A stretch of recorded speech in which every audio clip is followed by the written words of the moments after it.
8-year-old boy asked his mother. Ever since Leo Jones could remember, he was in pain. His mother had taken him to the best doctors across the world, but they all came back with the same diagnosis.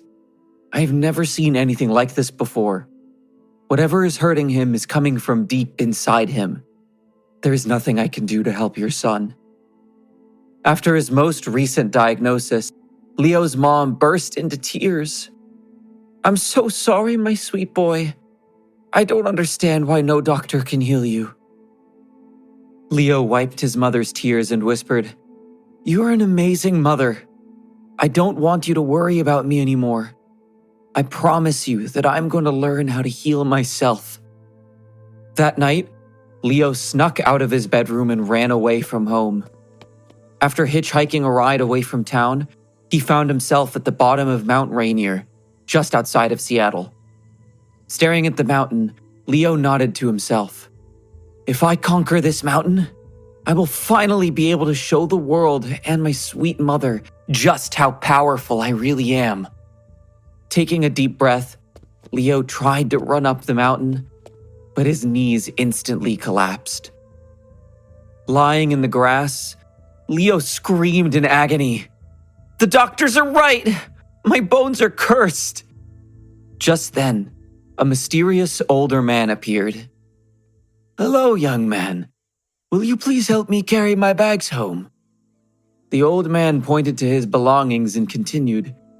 My bags are too heavy for me. You see, I live on top of the mountain and my old bones are very brittle. Leo paused. My bones are worse than yours. I couldn't help you even if I tried. Nonsense. You have a deep power inside of you. Trust me, if you help me up the mountain, I will show you your true potential. Looking at the ethereal older man, Leo slowly nodded and stood up. I will try. The old man smiled. I think you're going to do a lot more than just try in your lifetime. Leo couldn't explain it, but he felt like he knew he could trust this man.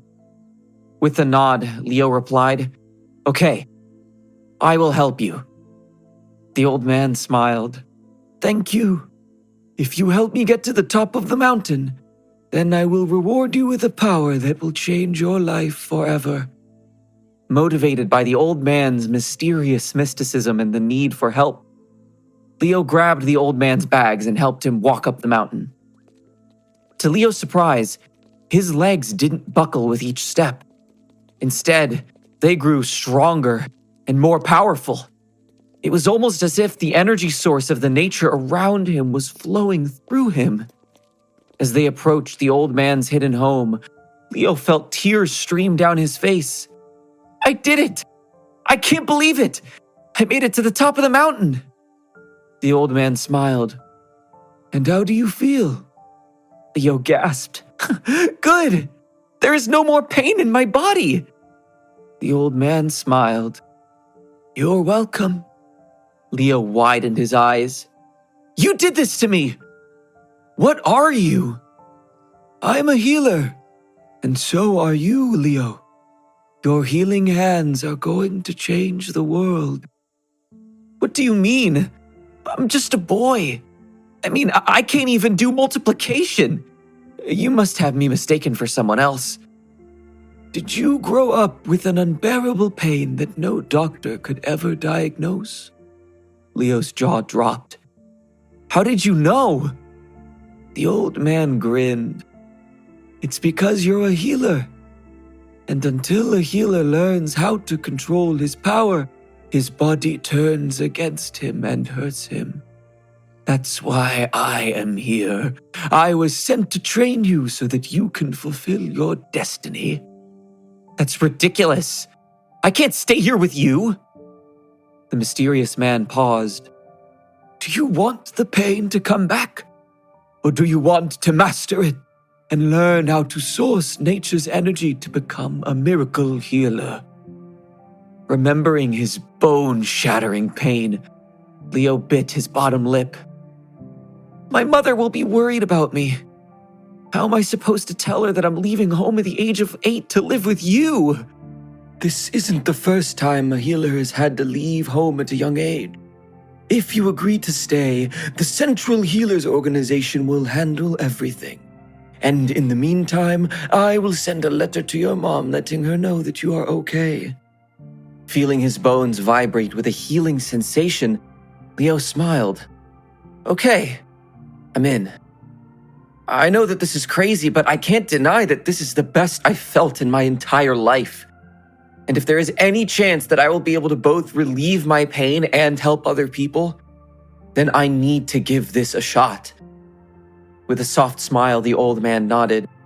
Young Leo Jones, one day you might just save the world. 10 years later, Leo Jones reappeared at the bottom of the mountain.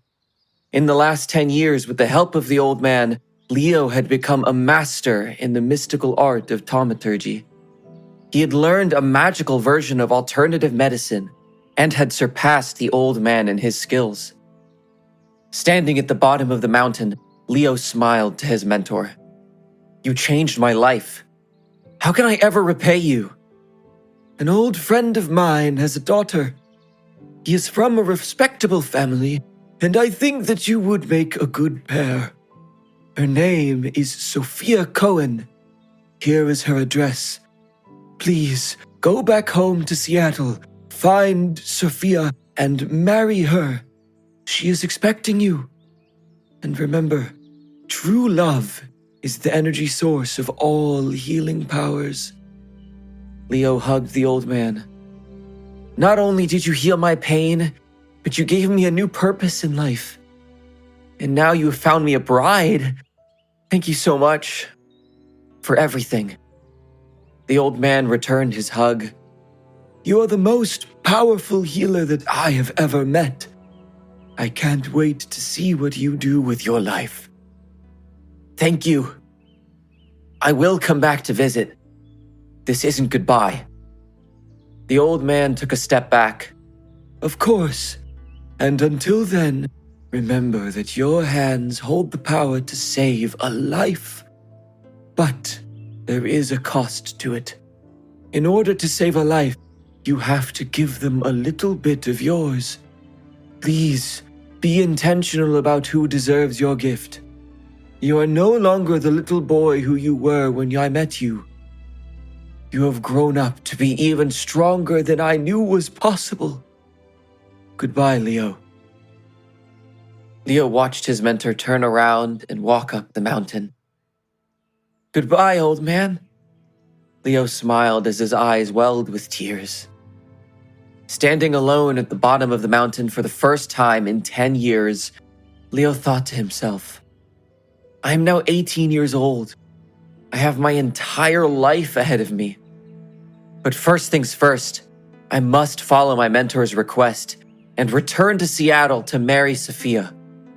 I owe my mentor my life, so it's only fair that I trust his intuition regarding my future wife. After walking on foot for almost 2 days, Leo finally found himself back home in Seattle.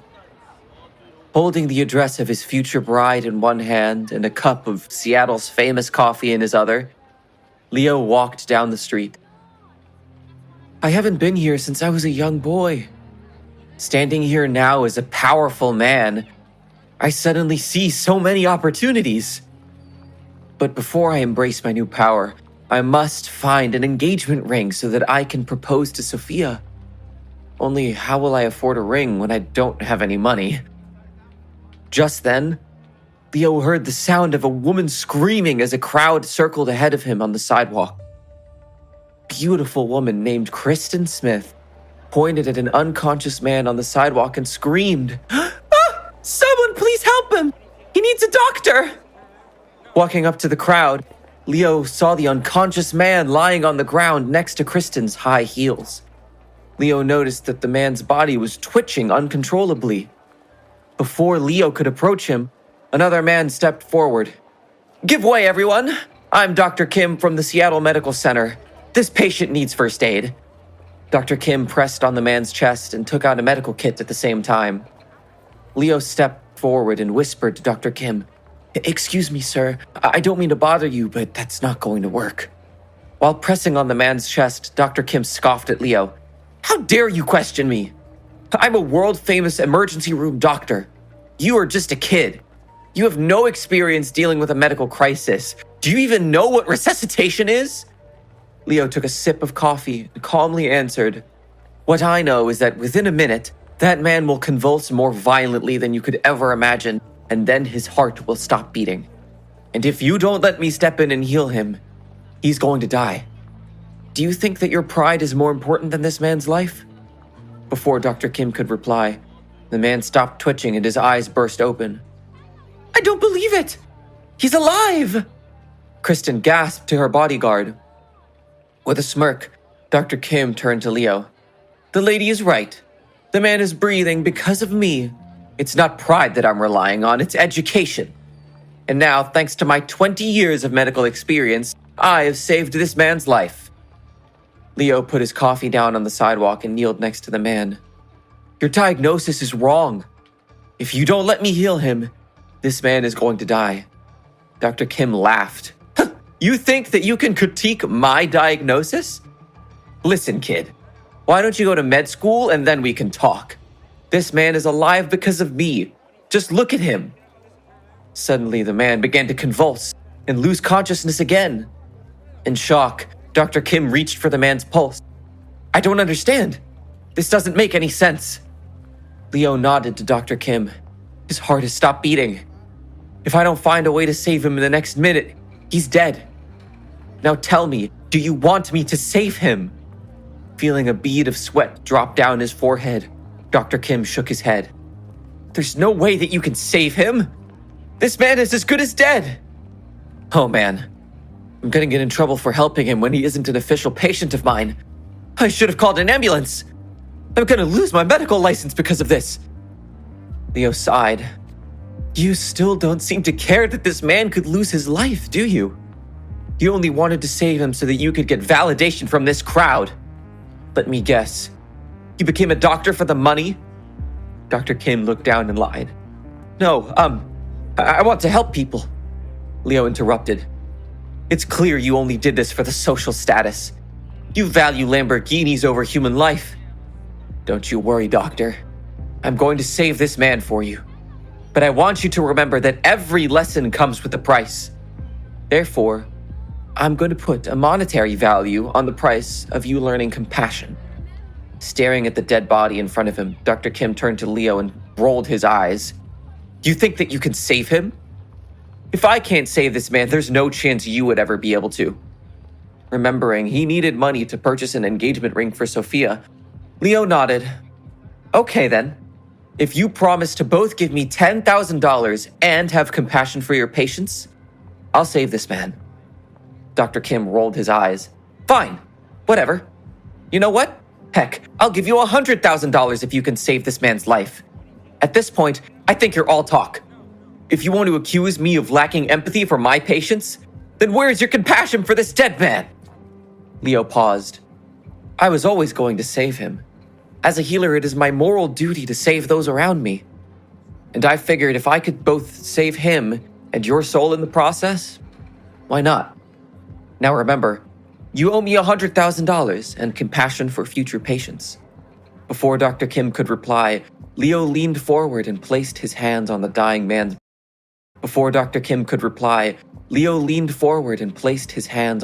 man's body. With an all-knowing nod, Leo Jones reached into his pocket, pulled out a leather-bound case, took out a silver needle, and pricked a few needles on the man's body. "Are you seriously using acupuncture to save him?" Ignoring Dr. Kim, Leo took a deep breath and felt the power source pulse through his body and into the needles. The needles began to burn with energy as they pierced deeper into the man's skin. Leo felt his own pulse weaken as he continued to press his magic needles into the man. Suddenly, the man's breathing returned. A moment later, the man opened his eyes and turned to Leo with tears in his eyes. "You saved my life!" Leo breathlessly removed his needles from the man and placed them back into their case. Leo turned to Dr. Kim. "So, doctor, Did you learn your lesson?